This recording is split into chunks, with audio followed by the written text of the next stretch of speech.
Глава Якутии Айсен Николаев с рабочим визитом посетил Булунский Улус. Там он провел совещание по социально-экономическому развитию этого района, посетил объекты образования и культуры, также дивизию ПВО Северного флота России и проверил работу ветровых установок. Подробнее и по порядку рассказывает Ульяна Шагина. На совещании с участием членов Кабмина и представителей муниципалитета глава Якутии Айсен Николаев определил основные направления социально-экономического развития Булунского района до 2030 года. Район вышел из того кризиса, который был здесь еще буквально 5-10 лет назад. Благодаря решениям правительства, принятым в то время, благодаря вложениям в коммунальную инфраструктуру, в социальное определенное направление. Сегодня уже район ставит перед собой задачи по развитию отраслей экономики, которые раньше здесь не развивались даже, например, тот же туризм.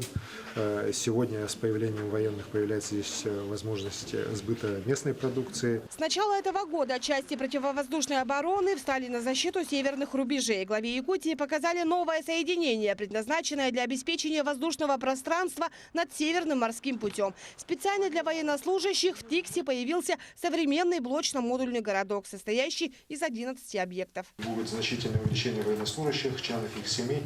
Соответственно, появятся новые рабочие места, причем не десятками, а сотнями здесь на территории Тикси. Также в рамках визита Ильдар-хан осмотрел арктический энергетический комплекс, состоящий из введенных в прошлом году 3 ветровых установок и строящейся дизельной электростанции и системы аккумулирования электроэнергии. Ожидается, что комплекс повысит надежность энергосбережения изолированного полярного поселка и снизит его зависимость от дорогостоящего привозного топлива.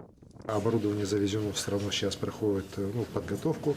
В следующем году по навигации будет сюда доставлено. И мы очень надеемся, что как раз к концу 2020 года полностью весь комплекс ветродизельной энергоустановки здесь в Тиксе будет запущен. К примеру, в селе Быков работает единственная в республике агрошкола, специализирующаяся на производстве рыбы. Ильдар-хану показали производственный цех по рыбообработке, который был создан в 2016 году при поддержке администрации Булунского района. Уверен, что как раз такой тип агрошколы нам очень нужен, когда мы детям просто не даем какие-то эфемерные книжные знания, а именно реально они уже с детских лет участвуют в процессе и вылова рыбы, и приготовления рыбы, реализации рыбы. Кроме того, Айсен Николаев осмотрел так называемую точку роста. Это центр образования цифрового и гуманитарного профилей. Здесь проходят занятия по таким предметам, как технология, информатика и ОБЖ. Руководитель республики высоко оценил деятельность точки роста, агрошколы в целом и пожелал школьникам дальнейших успехов